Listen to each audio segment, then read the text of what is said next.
Indonesia yang hebat, bertemu lagi dengan saya Siti Nurhijrianti di pembelajaran bahasa Indonesia. Nah, untuk kalian yang baru aja gabung, jangan lupa tekan tombol subscribe-nya dulu karena subscribe itu gratis. Dan jangan lupa juga tekan tombol like-nya, kemudian share ke seluruh sosial media yang kalian punya. Oke, di video kali ini saya akan menjelaskan materi terakhir untuk kelas 9 tentang teks cerita inspiratif. Jadi langsung aja ya, jangan skip.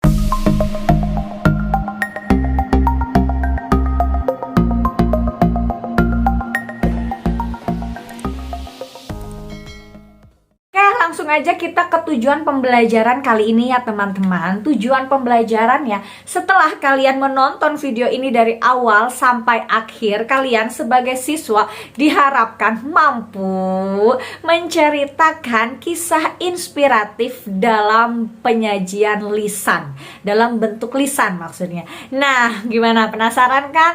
Yuk langsung aja nih, saya akan memberikan contoh bagaimana saya menceritakan kisah inspiratif dalam hidup saya yang saya alami sendiri kepada kalian. Nanti contoh video yang saya buat ini harus kalian ikuti, bukan persis cerita saya ya, tapi cerita kalian sendiri. Yang harus kalian ikutinya adalah cara penyampaiannya atau runtutan peristiwa yang saya ceritakan itu. Halo, assalamualaikum. Nama saya Siti Nurhijrianti. Di sini saya akan menceritakan kisah inspiratif yang saya alami sendiri atau pengalaman hidup saya yang menjadikan kisah tersebut sebuah inspirasi. Pada tahun 2010, kurang lebih sekitar 11 tahun yang lalu, saya merupakan mahasiswa baru di sebuah universitas negeri ternama di kota Bandung. Nah, ketika kegiatan MOS atau masa orientasi siswa kalau di sekolah, atau waktu itu disebutnya MOKA, masa orientasi kampus, di situ diundang seorang ustadz ternama, yaitu bernama Ustadz Yusuf Mansur. Pasti kalian semua kenal dengan Ustadz Yusuf Mansur tersebut ya. Ustadz itu dikenal sebagai Ustadz sedekah, dimana setiap isi ceramahnya adalah menyemangati kita untuk bersedekah dan memberitahu bagaimana keajaiban sedekah itu. Nah, langsung aja, singkat cerita, ketika beliau ceramah, di akhir ceramahnya beliau memimpin doa, menutup doa. Nah, dipimpin oleh beliau, menutup doa tersebut dengan doa yang di dalam isinya adalah, semoga semua mahasiswa yang berada di sini menyedekahkan seluruh uangnya yang ada di dompet. Seluruh uangnya tanpa tersisa sepeser pun untuk kegiatan, banyaklah pokoknya di situ ada kegiatannya disebutkan, dan nanti ada orang yang keliling untuk mengambil uang sedekah dari mahasiswa itu. Nah, setelah itu beliau mendoakan bagi mahasiswa yang menyedekahkan seluruh isi dompetnya, mari kita sama-sama doakan. Semoga mahasiswa tersebut kuliahnya lancar, lulus tepat waktu, mendapat pekerjaan yang layak, dan langsung mendapat pekerjaan tanpa menganggur, kemudian mendapatkan jodoh. Pokoknya doa-doa yang terbaik yang beliau utarakan gitu. Tapi syaratnya mahasiswa tersebut harus menyedekahkan seluruh isi dompetnya.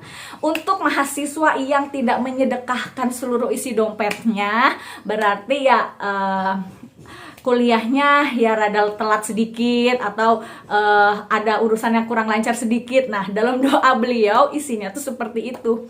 Jadi otomatis saya sebagai mahasiswa itu seperti terdoktrin, loh ini kan ribuan peserta, katanya kalau doa yang diaminkan oleh 40 orang atau lebih, bahkan lebih gitu ya, minimal 40 orang, itu doanya akan terkabul.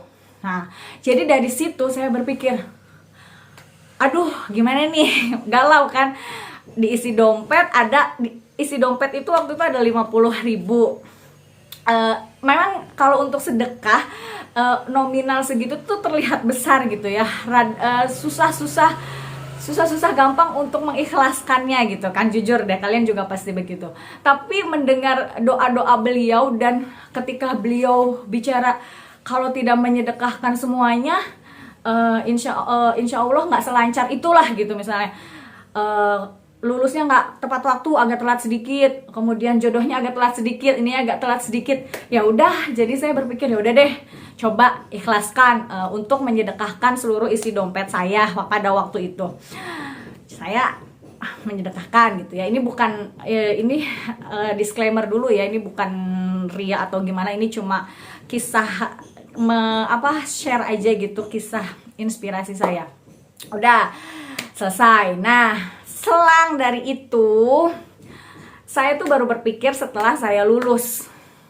Ternyata doa-doa beliau itu benar-benar terkabul dalam hidup saya. Saya lulus 4 tahun tepat waktu. Sebelum lulus pun saya sudah mendapat kerjaan. Bahkan waktu itu masih skripsi, saya udah dipanggil untuk kerja. Kemudian jodoh alhamdulillah nggak terlalu lama gitu. Setelah mendapatkan jodoh pun mendapatkan anak nggak lama juga gitu. Jadi rezeki itu tuh yang membuat saya baru ingat, oh ya Allah, iya ya, dulu waktu orientasi kampus Ustadz itu pernah doa begitu, dan di situ saya benar-benar galau untuk mengikhlaskan atau tidak isi dompet saya. Ternyata ketika saya mengikhlaskan semua isi dompet, aduh jadi terharu kan kalau ingat lagi. Ternyata benar gitu. Karena memang beliau itu berdoa sungguh-sungguh dan diaminkan oleh ribuan mahasiswa pada saat itu. Jadi tanpa ragu sih sebenarnya, cuma setelah itu ikhlas dan ternyata bener terkabul gitu doa-doanya, semuanya terkabul tanpa ada sedikit pun gitu, nggak ada keterlambatan, lulus bener-bener tepat waktu. Semua yang beliau ucapkan, yang beliau doakan, yang diaminkan oleh ribuan mahasiswa itu benar-benar terjadi dan terkabul dalam hidup saya. Begitu teman-teman, kisah inspirasi yang saya alami sendiri. Ini benar-benar pengalaman pribadi saya. Semoga bermanfaat ya kisah ini untuk kalian. Kisah inspirasi atau inspiratif yang terjadi dalam hidup saya. Nah, tugasnya sekarang kalian membuat video tersebut. Dari awal kalian sebutkan nama, kelas, kemudian kisah inspiratif kalian. Atau kalau kalian tidak punya pengalaman hidup yang menginspirasi, kalian di situ boleh curhat tentang kehidupan kalian aja gitu. Kalian bisa lihat contohnya di buku paket 158, buku paket Kemendikbud ya, yang ini. Nah, di situ ada kegiatan 4, penyajian lisan untuk menceritakan cerita. Kalau di situ kan curhat ya, antar kelompok lainnya menanggapi kelompok yang curhat. Nah, karena kita ini belajar dari rumah, jadi kalian cukup mengirimkan video tentang curhatan kalian atau kisah inspirasi kalian yang durasinya maksimal 5 menit aja ya, jangan lebih dari 5 menit gitu. Syukur-syukur cuma 2 menit atau 3 menit. Nah, dikumpulkan 1 minggu yang akan datang. Gimana? Paham? Untuk kalian yang masih belum paham, silakan tinggalkan pertanyaan di kolom komentar. Karena video pembelajaran kali ini selesai di sini ya. Semoga bermanfaat. Jangan lupa tekan tombol subscribe-nya, like dan share ke seluruh sosial media yang kalian punya. Sampai jumpa di video selanjutnya. Wassalamualaikum.